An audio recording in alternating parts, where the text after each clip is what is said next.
Imaginemos por un momento una biblioteca monumental, o sea, una estructura titánica, digamos, del tamaño de una ciudad entera.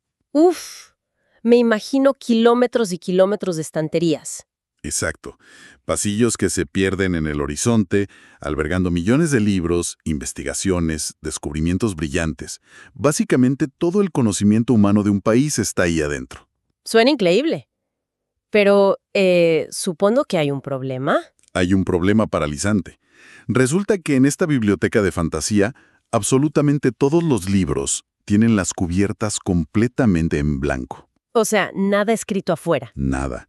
No hay títulos impresos en el lomo, no hay nombres de autores, no hay números de clasificación en las estanterías. Nada de nada. Claro, un caos total. Simplemente se choca frente a un océano de papel impenetrable. La información existe, sí, pero es completamente invisible. Es una imagen bastante aterradora para cualquier investigador. O bueno, para cualquier persona curiosa, la verdad. Y lo loco es que es una representación casi exacta de lo que sería Internet hoy en día. ¿Tú crees? 100%. Internet o cualquier base de datos científica moderna, sin un sistema subyacente de organización muy estricto, sería exactamente eso, un abismo digital. Claro, porque uno tiene esta ilusión colectiva de que el conocimiento es accesible simplemente porque se sube a un servidor y ya está en línea, ¿verdad? Tal cual. Tenemos esa falsa seguridad, pero la realidad técnica es muchísimo más fría. O sea, la simple disponibilidad de un archivo PDF no sirve de absolutamente nada sin lo que llamamos la descubribilidad. La descubribilidad. Me gusta ese término. Es que es la clave. A ver, si una máquina no puede leer de qué trata el archivo, el humano jamás, pero jamás lo va a encontrar en un buscador. Y exactamente por eso, nuestra inmersión de hoy es tan fascinante.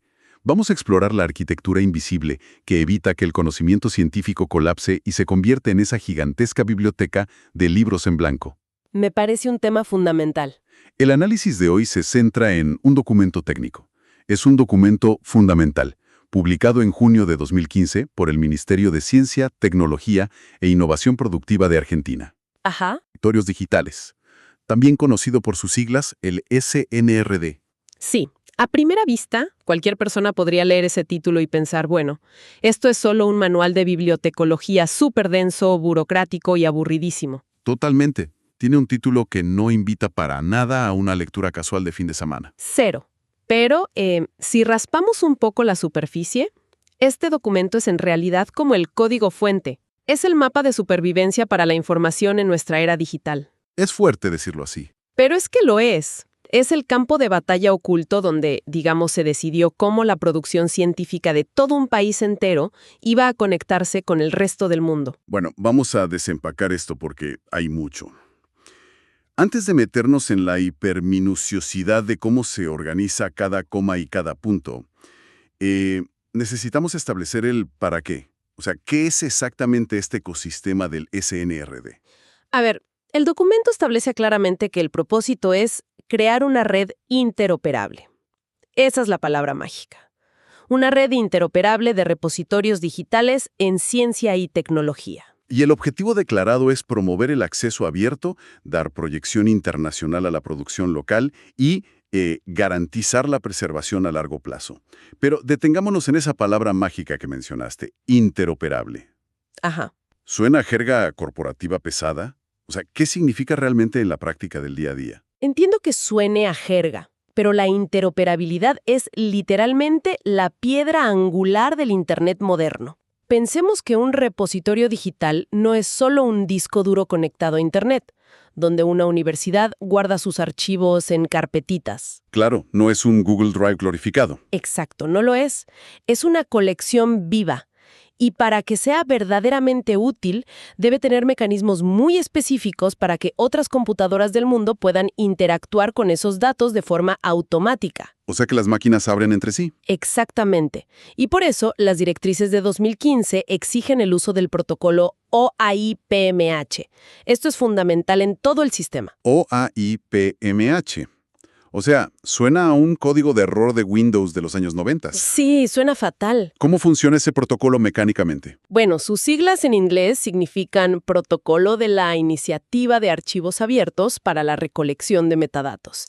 Y básicamente funciona como una capa de traducción estandarizada. A ver, dame un ejemplo. Imaginemos un servidor en Alemania que se dedica a recopilar investigaciones sobre agricultura a nivel mundial. Ese servidor alemán no va a descargar millones de PDFs de Argentina, tratar de leer el español y deducir mágicamente de qué tratan. Claro, eso sería imposible computacionalmente hablando. Requeriría una cantidad de procesamiento absurda. Es inviable.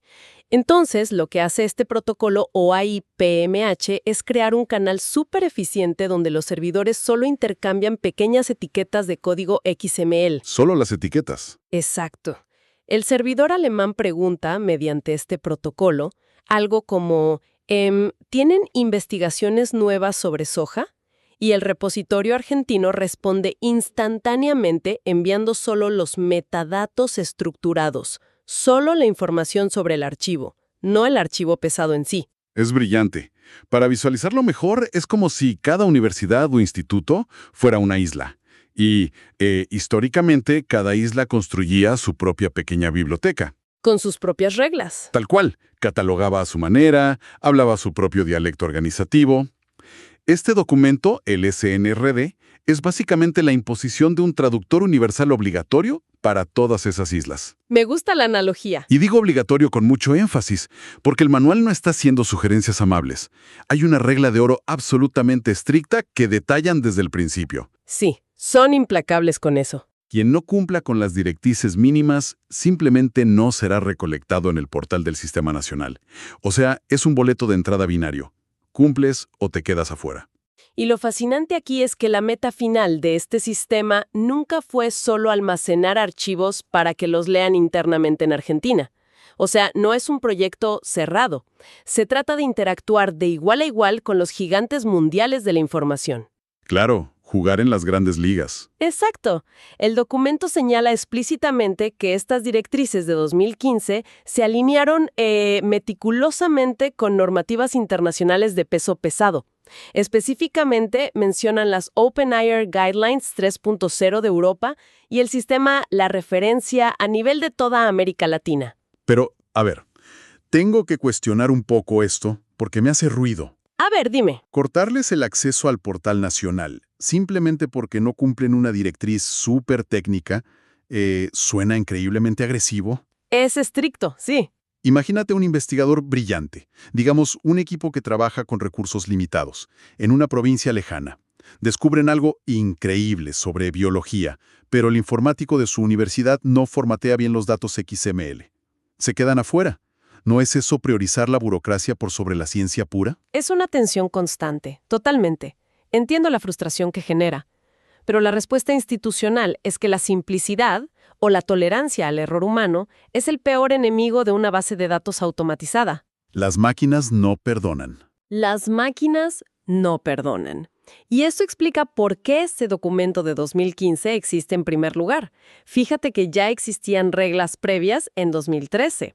Pero a medida que el volumen de datos científicos se explotó a nivel global, los administradores se dieron cuenta de que las reglas flexibles generaban ruido y caos. Se les fue de las manos. Completamente. Entonces, el nivel de exigencia en 2015 se volvió lo que podríamos llamar hipergranular. Esa hipergranularidad es asombrosa leer en texto. O sea, te vuela la cabeza. Por ejemplo, en las reglas antiguas de 2013 existía un solo campo para definir el tipo de documento. Algo súper simple. Claro, alguien simplemente escribía artículo o tesis y ya estaba. Pero en 2015, el SNRD dijo, no, esto genera demasiada ambigüedad, y dividieron ese concepto en 3 campos obligatorios completamente separados. Sí, recuerdo eso. Una locura de detalle. Dividieron en tipos según vocabulario OpenAIRE, luego tipos según vocabulario SNRD y además un campo exclusivo para versión de la publicación. Y ni hablemos del campo del idioma. Uf, el idioma. Se volvieron implacables. Totalmente. Ya no se puede escribir simplemente la palabra español. El manual exige usar la norma técnica ISO 6393. O sea, la palabra español tiene que ser exactamente el código de 3 letras SPA, en minúsculas. Y el inglés es eng. Exacto. Y mi pregunta es, ¿por qué forzar a un humano a hablar literalmente como si fuera una máquina? Bueno, porque las máquinas son extremadamente literales. Piensa en esto. Si un sistema permite texto libre, un bibliotecario va a ingresar español con E mayúscula. Ajá. Otro va a escribir español, todo en minúscula. Otro, quizá bilingüe, pone Spanish. Y tal vez otro más purista escribe castellano. Y para cualquier humano que lea eso, los 4 textos significan exactamente lo mismo. Para nosotros sí. Pero para el motor de búsqueda que tiene que indexar, digamos, 1.000.000 de registros por segundo, son 4 idiomas completamente distintos e incompatibles. No los va a agrupar. La norma ISO elimina esa interpretación humana falible. Entiendo. Es brutal, pero tiene sentido. Pero donde la obsesión por el detalle realmente brilla, y creo que te va a encantar esto, es en el campo de la filiación institucional. Ah, sí, sí. Ese es uno de los cambios más drásticos que viene el documento. Exigen extraer la filiación del creador del campo de descripción general, donde antes estaba mezclado con todo, y lo convierten en una estructura de poder obligatoria. Es casi político, te diría. El manual indica que hay que enumerar la jerarquía institucional de mayor a menor, separada por puntos y espacios exactos. El ejemplo que dan en el texto es literal. Universidad de Buenos Aires, Facultad de Ciencias Exactas y Naturales, Departamento de Ciencias Geológicas, Argentina. Exactamente con esa puntuación. Nada de usar las siglas simpáticas que el investigador usa en su día a día. Nada de poner uva o exactas. Ni loco. Si no se estandariza a ese nivel casi molecular, se vuelve imposible trazar el dinero y el impacto real. A ver, los ministerios que otorgan subsidios millonarios necesitan saber exactamente qué facultades o incluso qué departamentos específicos están produciendo patentes y papers. Claro, para separar el prestigio general de una universidad gigante del trabajo concreto y real que hace un laboratorio pequeñito. Tal cual. Y volviendo sobre el campo de versión de publicación que mencionabas antes, definir con etiquetas estandarizadas si un archivo es el accepted version, o sea, la versión aprobada por pares pero sin el diseño final, o si es el published version, es absolutamente crítico hoy en día. Por el tema de los derechos de autor. Principalmente, evita demandas millonarias por derechos de autor con las revistas científicas internacionales, que son muy celosas de sus PDFs maquetados, y además asegura que los científicos que leen el documento sepan exactamente en qué etapa de validación se encuentra ese conocimiento. Todo tiene un porqué. Ahora, hablando de administrar toda esta inmensa complejidad, me surge una duda muy lógica. A ver. Si los repositorios de las universidades tienen, digamos, archivos viejos mal catalogados de los años 90 y al mismo tiempo archivos nuevos que sí cumplen estas reglas robóticas, ¿cómo hace la cosechadora central del SNRD para no aspirar toda esa basura digital y hacer que colapse el portal nacional? Ah, para eso el manual introduce un concepto técnico brillante llamado el SET SNRD. ¿El famoso SET? Es un mecanismo de control de calidad muy inteligente. El SET es básicamente una instrucción que obliga a los administradores locales de cada universidad a crear un filtro lógico, como un compartimento estanco virtual dentro de sus propios servidores. ¿Una especie de sala VIP? Exacto, una sala VIP de datos. Le dicen a su propio repositorio: mira, toma todos los cientos de miles de registros que tenemos, pero solo coloca en esta caja específica aquellos que cumplen cada una de las reglas obsesivas de metadatos de 2015. Ajá. Y que además están clasificados como de acceso abierto. Entonces, cuando el servidor central del Estado se conecta a la universidad a las 3 de la mañana para recolectar datos, ni siquiera mira el servidor completo. Solo va a lo seguro. Solo mete la mano en la caja que tiene la etiqueta CTCNRD y extrae los datos perfectamente limpios. ¡Qué eficiencia! Y ese detalle que mencionaste, lo del acceso abierto, es clave, porque nos lleva a uno de los puntos de tensión más dramáticos, yo diría casi cinematográficos, de todo este sistema normativo. Sí, el choque con la realidad comercial. Exacto. La premisa moral del SNRD es súper noble. La ciencia que se financia con fondos públicos debe ser pública y gratuita para todos. Hermoso. Pero la realidad de los laboratorios no es un cuento de hadas. Para nada, solo técnico. Y se vuelve un documento diplomático. Se apoya muchísimo en el artículo 6 de la Ley 26899 de Argentina. La famosa ley de repositorios. Claro. La ley, muy pragmáticamente, reconoce que existen excepciones válidas. Hay protecciones súper claras para investigaciones que involucran derechos de propiedad industrial, patentes en pleno trámite o acuerdos de confidencialidad firmados previamente con empresas financiadoras privadas. Entiendo. Estos documentos excepcionales se clasifican bajo una etiqueta de metadato muy específica: Embargoed Access, o sea, acceso embargado. Y también está la otra, ¿no? Sí, luego hay otra categoría que es Restricted Access. Esta se usa más para resultados preliminares, datos sensibles de pacientes médicos o información que simplemente es demasiado delicada para estar suelta por ahí en Internet. Pero acá es donde viene lo que me parece la regla más fascinante de cómo manejan este secretismo. O sea, cualquier persona asumiría que si un documento está embargado por, digamos, una mega empresa farmacéutica, el documento simplemente se esconde bajo llave en un servidor oscuro y el sistema finge que no existe hasta que pasen 5 años. Es lo que dicta la lógica tradicional del secreto, sí. Pero las directrices del SNRD dictan exactamente lo contrario.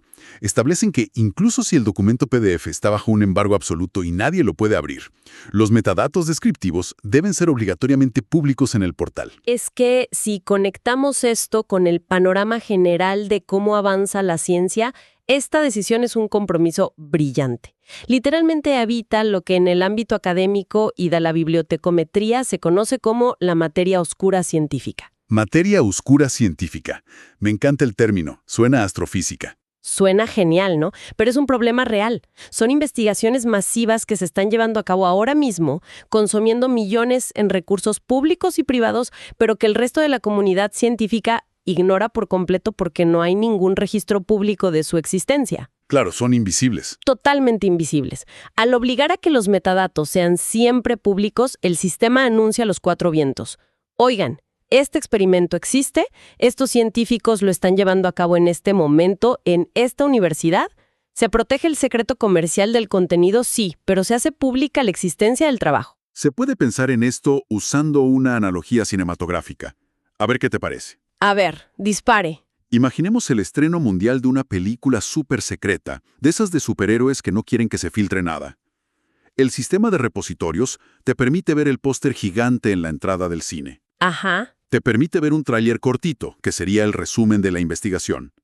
Puedes leer el nombre del director, los actores principales, las productoras que pagaron. Todo eso representa los metadatos públicos. Perfecto. Pero la sala de cine en sí, la puerta para ver la película, está bloqueada con una puerta de acero. El archivo real, el PDF, es inaccesible. Sin embargo, y acá está el detalle, en esa puerta de acero hay un temporizador digital rojo muy visible contando los días. Me encanta esa imagen del temporizador. Y esto ocurre porque el manual de 2015 creó un campo nuevo, estrictamente obligatorio en estos casos, llamado fecha de finalización de embargo. Y ojo, no puedes escribir cualquier fecha. Nuevamente, la máquina dicta la regla. Esa fecha debe estar en el formato estricto ISO 80001, o sea, año, mes, día.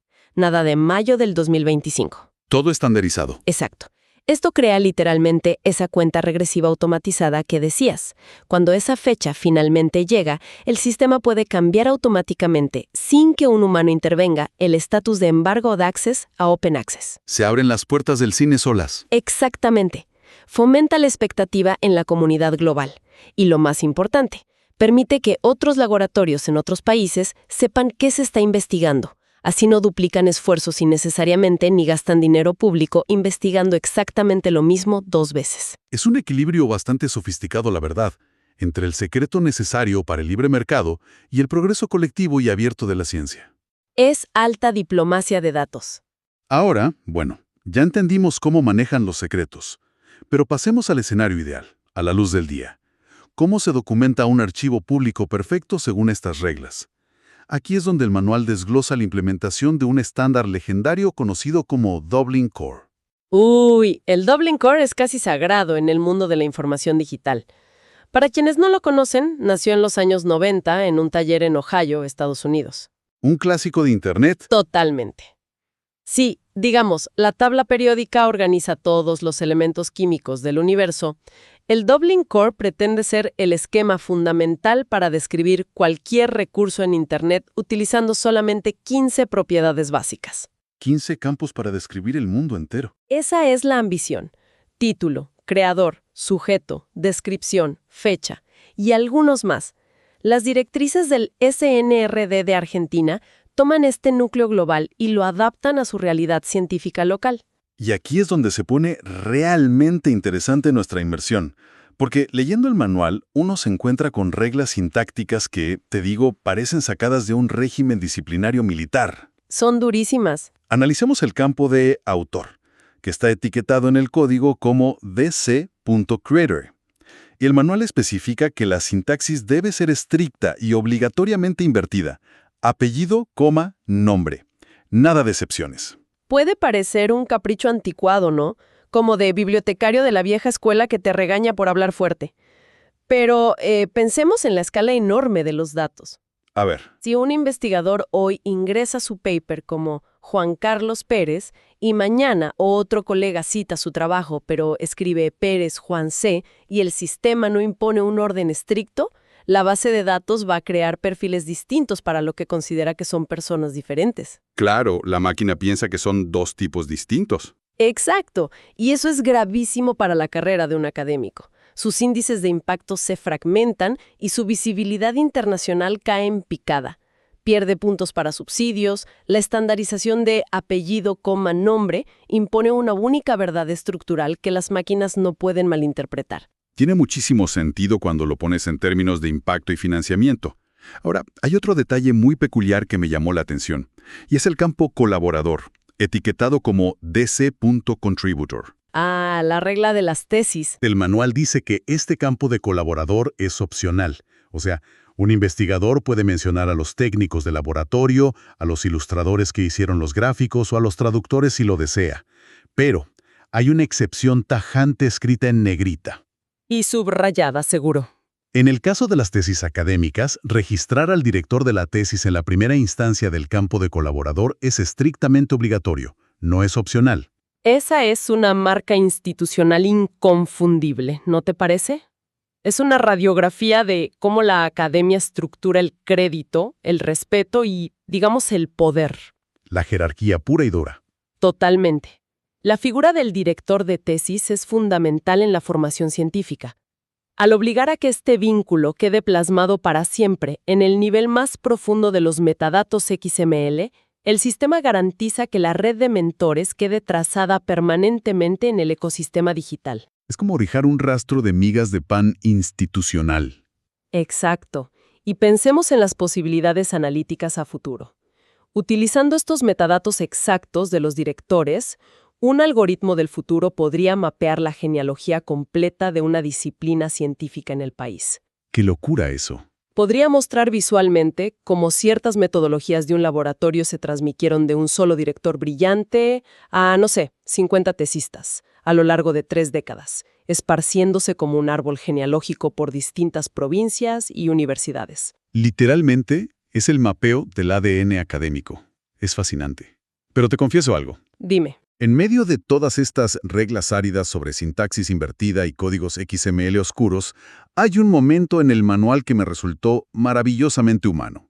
En la página que explica cómo redactar correctamente el campo de descripción, el dc.description, los autores técnicos del ministerio decidieron incluir un ejemplo de la vida real. Para ilustrar que es un buen resumen, ¿cierto? Exacto. Y no eligieron un texto aburrido sobre resistencia de materiales o física cuántica teórica. Eligieron un resumen biológico apasionante sobre el cariotipo de un rarísimo marsupial sudamericano llamado Glironia venusta.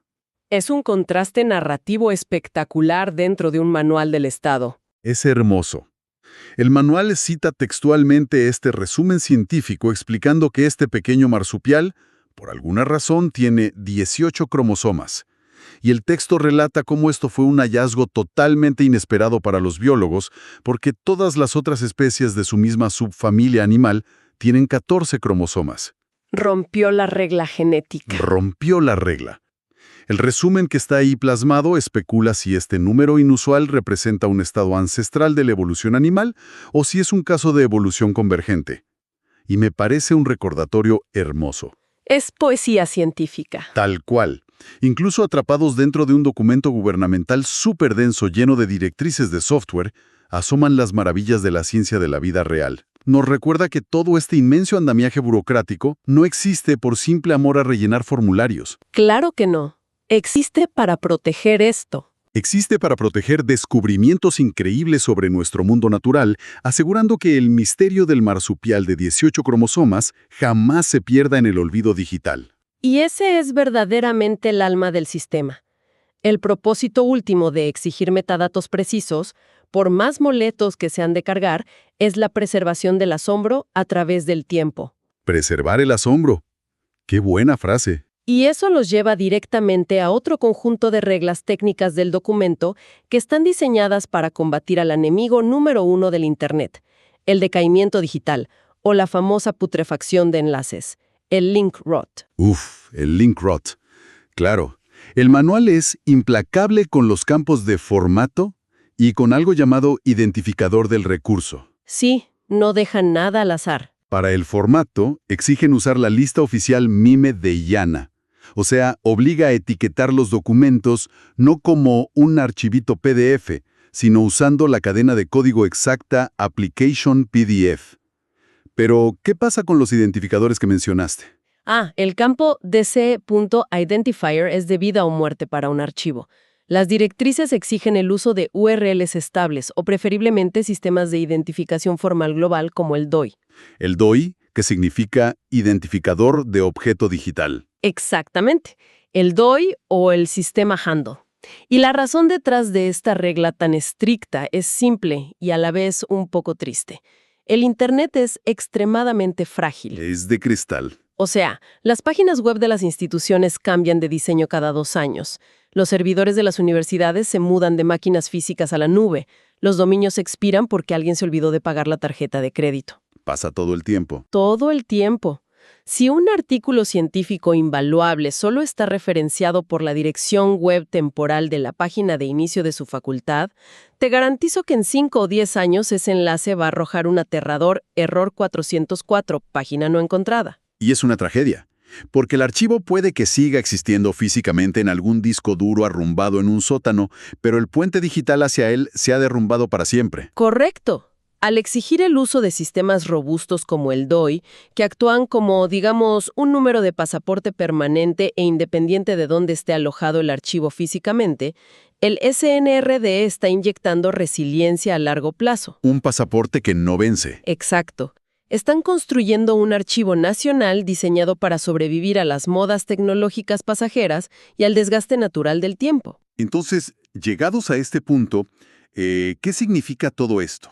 O sea, ¿por qué es relevante esta inmersión tan profunda en unas directrices de metadatos de repositorios digitales de Argentina del lejano año 2015? Especialmente para quien busca aprender rápido en su día a día y no sentirse abrumado por la sobrecarga de información moderna. Es la pregunta del millón. Yo creo que la relevancia radica en desmitificar nuestra experiencia digital diaria. Vivimos en una era de gratificación intelectual instantánea. Alguien entra a Google Académico o al portal de una biblioteca digital, teclea 2 palabras clave complejas y en una fracción de segundo la pantalla arroja el artículo exacto. Con el PDF prístino listo para descargar. Sí, con el título correcto, el resumen perfecto, todo. Y da la sensación casi mágica de que esto ocurre por pura inteligencia artificial espontánea o por magia algorítmica. Pero no hay ninguna magia, ¿verdad? Cero magia. Ejército invisible. Administradores de sistemas, bibliotecarios. Programadores, los mismos científicos, personas que han acatado estas reglas robóticas y precisas. Hay miles y miles de horas de trabajo humano súper tedioso. Gente decidiendo clínicamente si un documento es una accepted version, clasificando jerarquías de departamentos universitarios, separándolas con los puntos y espacios correctos. Y buscando en manuales oscuros los códigos de 3 letras de la norma ISO 6393 para catalogar idiomas. Exactamente. Todo este andamiaje rígido es fundamentalmente el orden humano plantándole cara y ganándole la batalla a la entropía natural y caótica del Internet. Qué manera de resumirlo, lo cual nos deja con una reflexión final ineludible. Algo para pensar después de que terminemos. El propio documento de 2015 es muy consciente de su propia temporalidad. Sabían que no duraría para siempre. Menciona explícitamente hacia las últimas páginas que las directrices, y cito, se revisarán periódicamente para incorporar cambios tecnológicos y mantener esta preciada interoperabilidad. Ajá. Y eso nos lleva de lleno a una frontera fascinante, que los redactores de este texto hace casi una década no podían anticipar en toda su magnitud. Me refiero al impacto sísmico de los grandes modelos de inteligencia artificial que estamos viendo hoy. Ese es el gran cambio de paradigma. Es lo que está sacudiendo los cimientos estructurales de la ciencia de la información hoy en día, sin duda. Es que, piénsalo, si en 2015 fue de vida o muerte llegar a este nivel extremo de categorización manual y humana, si era vital obligar a un pobre bibliotecario a clasificar cada investigación de manera clínica para crear un orden, Sí.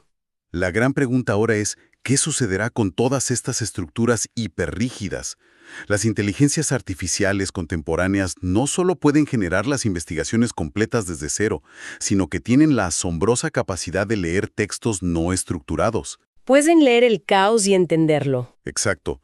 Pueden comprender contextos hipercomplejos y agrupar bases de datos dinámicas enteras sin depender de que un humano estresado haya colocado la etiqueta XML de Dubin Core perfectamente escrita. La IA crea relaciones semánticas fluidas que mutan y se adaptan en tiempo real. Conecta conceptos que incluso los metadatos humanos más estrictos podrían haber pasado por alto. Esto plantea un debate verdaderamente existencial para los directores de repositorios digitales de todo el mundo. Y no solo en Argentina, en todos lados. Totalmente existencial. Es que la pregunta es, ¿las instituciones mantendrán sus esquemas estrictos y ortodoxos como el Dublin Core de 15 campos? ¿Los mantendrán porque representan una especie de ancla de verdad humana verificable, auditable y trazable? Ok. O la propia inteligencia artificial terminará desarrollando un sistema de metadatos completamente nuevo. Algo que los humanos ni siquiera podamos comprender del todo. Algo cuántico, fluido, que volverá inevitablemente obsoletas directrices tan detalladas y manuales como las del 2015. Esa es la encrucijada. ¿Será este el inicio del declive definitivo del viejo, rígido y confiable Dublin Core? ¿O tal vez estamos presenciando el momento justo antes de su evolución hacia un sistema híbrido? Uno donde humanos y máquinas compartan, digamos, la responsabilidad de catalogar los misterios del universo. Es un tema inmenso, da vértigo solo pensarlo. Da para seguir procesando y debatiendo por años. Sin dudas. Y bueno, agradecemos profundamente el tiempo dedicado a acompañarnos en este recorrido por las cañerías invisibles de la ciencia digital. Ha sido una exploración realmente reveladora. Muy reveladora. Me encantó la charla. Recordando siempre que para encender las luces de esa gigantesca y oscura biblioteca que imaginamos al principio de nuestra inmersión, primero fue absolutamente necesario que alguien, en algún lugar, estuviera dispuesto a etiquetar con infinita paciencia y reglas estrictas cada uno de sus interminables lomos en blanco. Sigamos cuestionando siempre la compleja arquitectura que opera silenciosamente detrás de nuestras pantallas.